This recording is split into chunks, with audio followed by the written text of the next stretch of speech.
I would tell any listener who's out there, you don't have to call our office. We can certainly help you. But call somebody and get a second opinion from a professional that does it for a living. And they can certainly help you weigh the pros versus the cons. It's time for the My Retirement Clarity Podcast with Lee Perkins, financial planner and president of J.L. Perkins Wealth Management. Get ready for a good dose of inspiration, simplicity, implementation, and of course, clarity on how to successfully prepare for retirement and grow and preserve your wealth. Here's Ben George with Lee Perkins.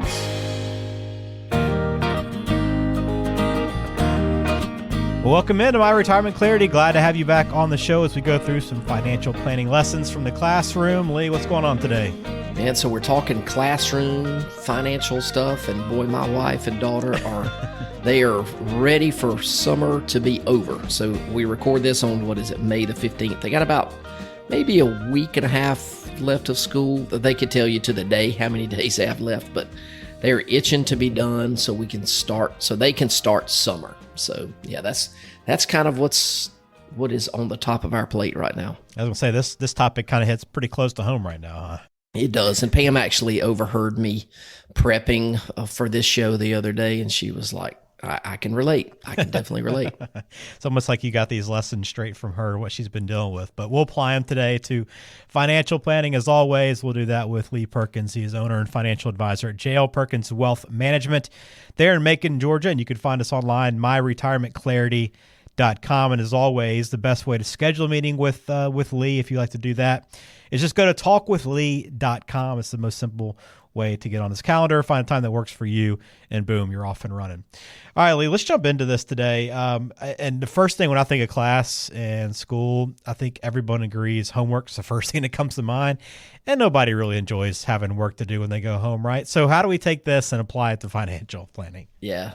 So, like you said, everybody hates homework, and it's really a pretty interesting concept here from a financial planning standpoint, because there's a couple of different personalities that I see. And let me start by saying, I guess for this whole show and all the topics, there are certainly exceptions to all of these lessons, but we all remember that person in school who was the overachiever. Maybe they did way more than everybody else, put in a lot of effort, that kind of thing. But that's not who we're talking about right here. Those people were more detail oriented, and a lot of us can't relate to that. But for the most part, people don't really want to get into those weeds, unless it's an engineer or something like that. An engineer doesn't want you to tell them what time it is. They want you to tell them how to build the clock. And I can respect that. That's not how really I operate. The danger in sort of wanting to know how to build the clock is a lot of times these folks get bogged down in the details that don't really matter. But what I see for the most part, when people get comfortable in retirement, they don't want to be in the details as much anymore. They want to join the other students in the retirement classroom who just sort of want things to be pretty easy and simple to understand. They just want to spend time in retirement doing the things that they enjoy doing. And they're okay with paying somebody else to handle all of the details. And one of the things that gives me a lot of joy, Ben, is when somebody tells me that they're just so glad that we handle all of the stuff that they don't have to worry about anymore. But I also know that as people age, of course, things get a little bit more complex. Decisions that you make tend to have a greater impact on the potential outcome of a lot of different things. And so, I think a lot of people are sort of under the misconception that, being your own financial advisor is simply about managing your portfolio. But there's, as we talk about all the time, there's way more to it than just that. And I think people eventually wind up figuring that out. And that's why they wind up hiring a financial advisor, somebody like us at some point, because they don't want to deal with it anymore. They don't want to do the homework.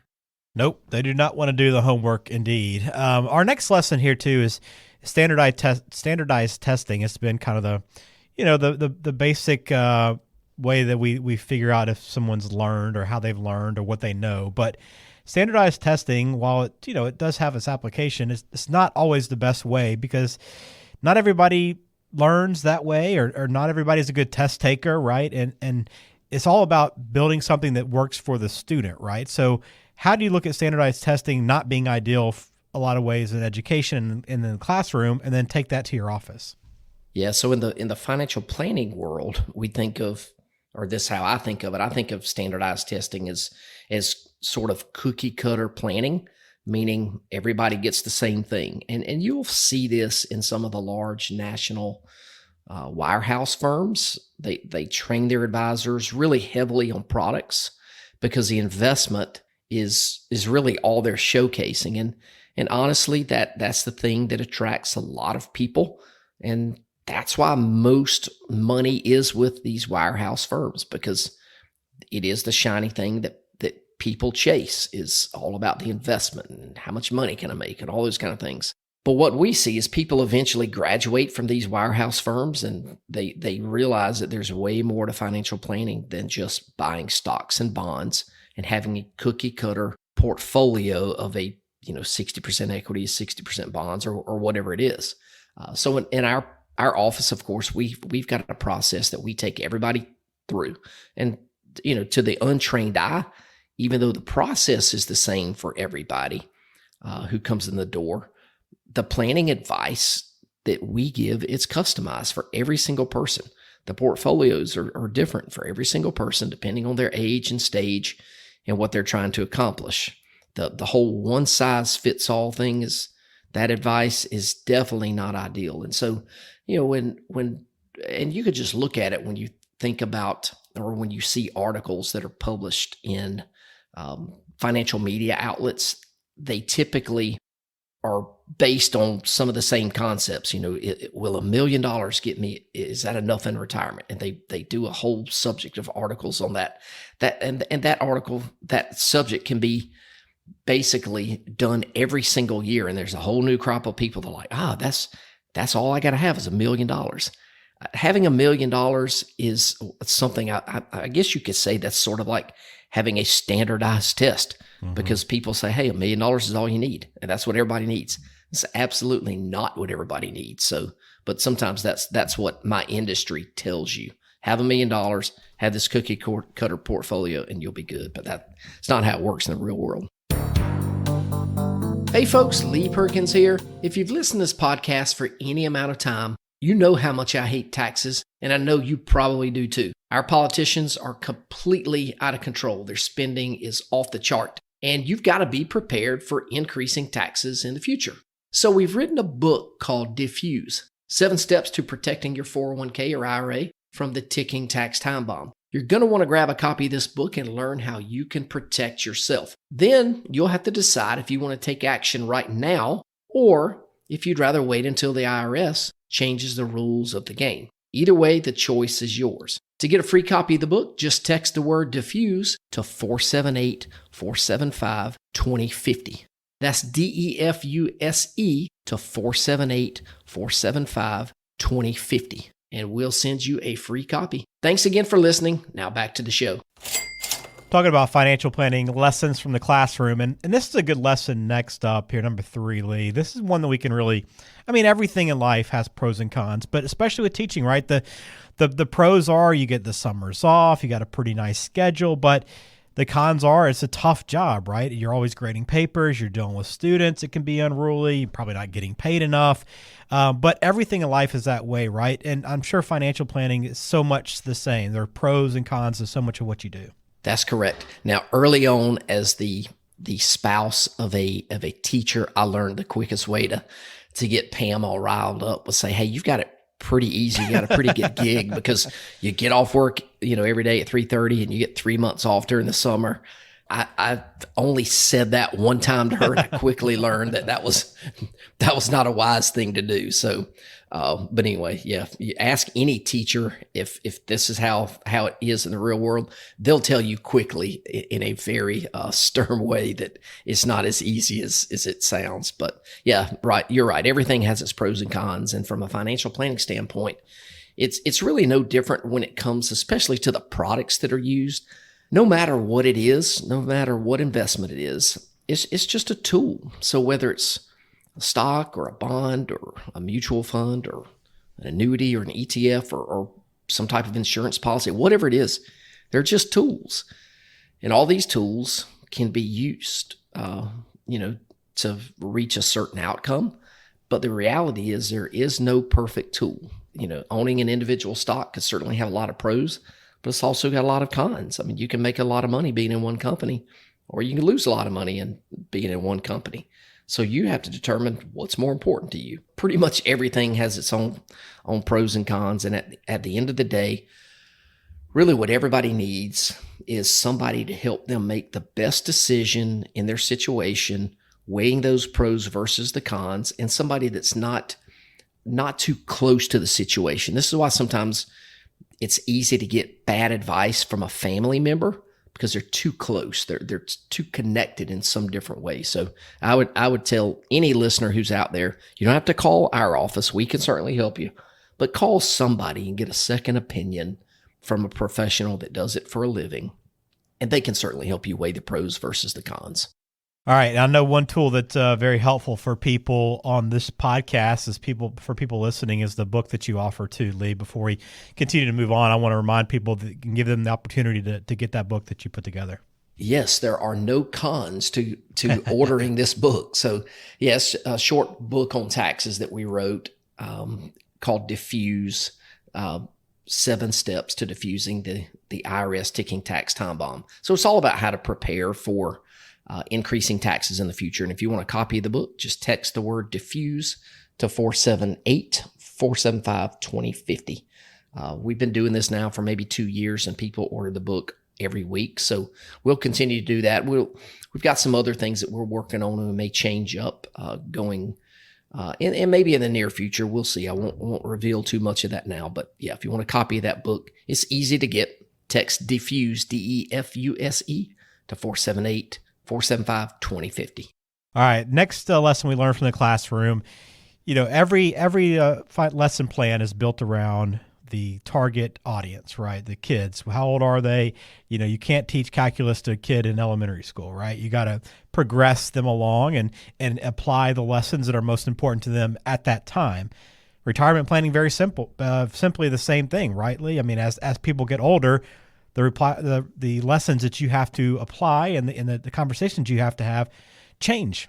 You are correct. And this is something that a lot of people sort of have trouble with, especially with people where I see this a lot is people in their late 50s or 60s, mid 60s, late 60s, getting investment advice from maybe one of their kids. And I had a conversation with a client of mine probably 9 or 10 months ago, I think. She was a 65-year-old widow, and her 32-year-old son was giving her investment advice. And he was telling her she should buy GameStop stock and all that kind of thing.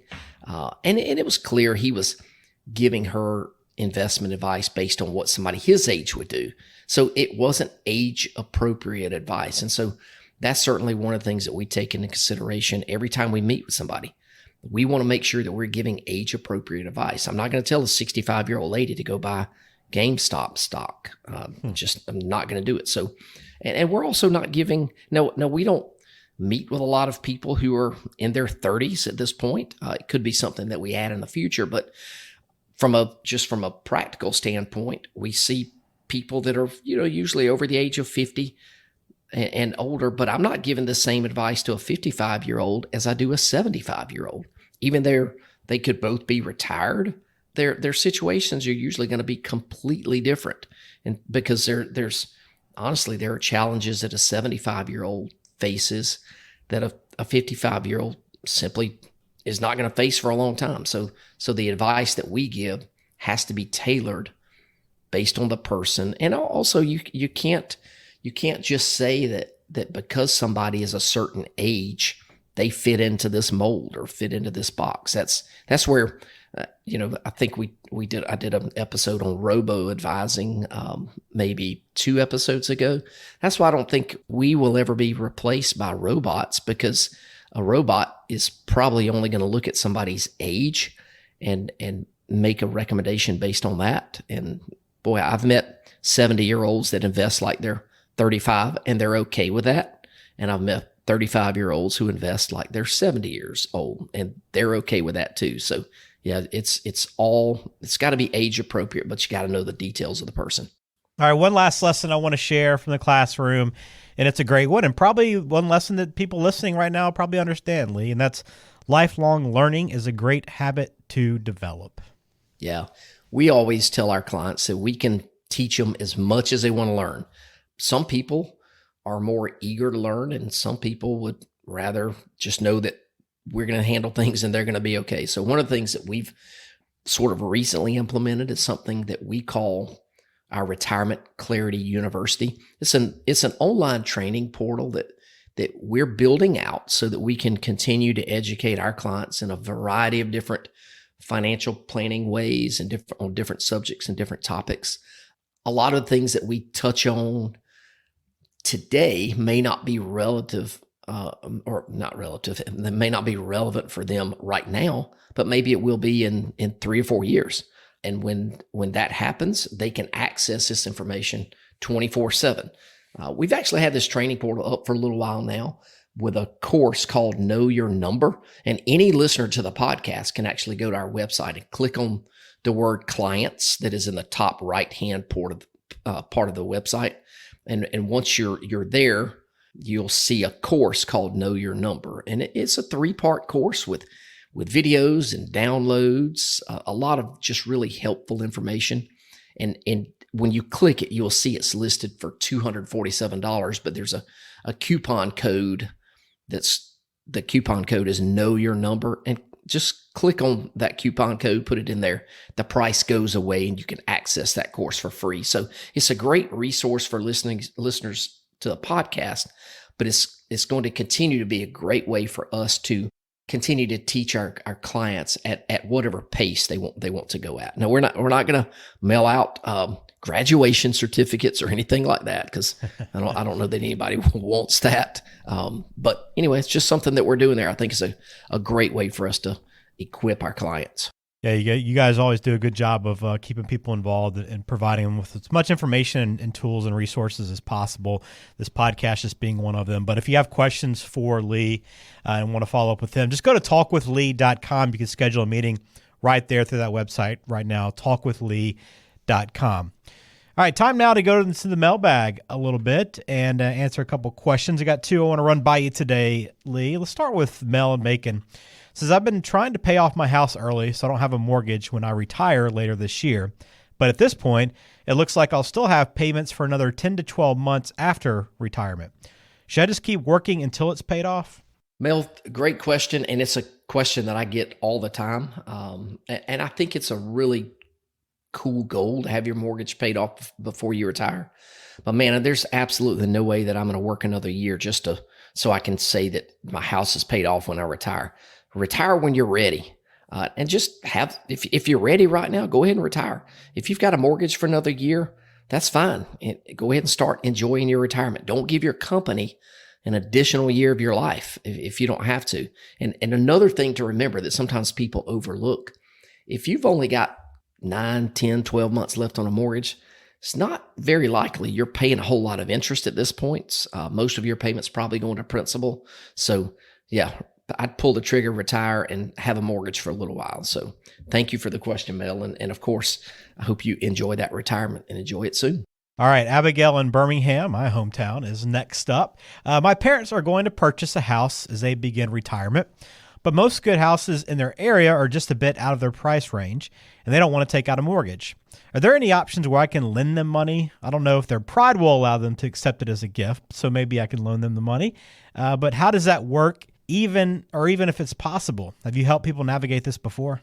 Yeah, this one gets a little bit tricky for me because there's a couple of things going on here. It sounds like they're trying to buy something that they can't afford without having a mortgage. Mm-hmm. And so if I'm you, I'm probably not going to get involved in this situation because, this is their decision. Now, you could ask them if you could think about it this way. What you asked was, could I lend them the money? Well, if you lend them the money, that means they're going to borrow it from you and pay you back, which is essentially the same thing as having a mortgage. So I would say if you want to help them out, just give them the money and don't expect it back. I know you referenced their pride, and I get that totally. But here's what I'll say. Position it this way. Say, hey, mom and dad, I love you. I want you to be happy in this new house. I'm not going to loan you the money, but why don't I just give you the money and you don't have to pay me one dime back until after you die. I'm going to get the money back anyway. So if you are one of their beneficiaries, I just think how you position it could be a little bit different. I would not loan them money because that's going to complicate things and probably wind up making Thanksgiving dinners a little bit awkward. Just that's my thoughts there. All right, Abigail, hopefully that helps you out. If you have questions for Lee, start with talkwithlee.com. Get on his calendar right now. Or visit myretirementclarity.com as well. You can learn more about J.L. Perkins Wealth Management, plus access those resources Lee has talked about. And Lee, one more time, the opportunity for that book offer. Yep. Text the word diffuse to 478-475-2050.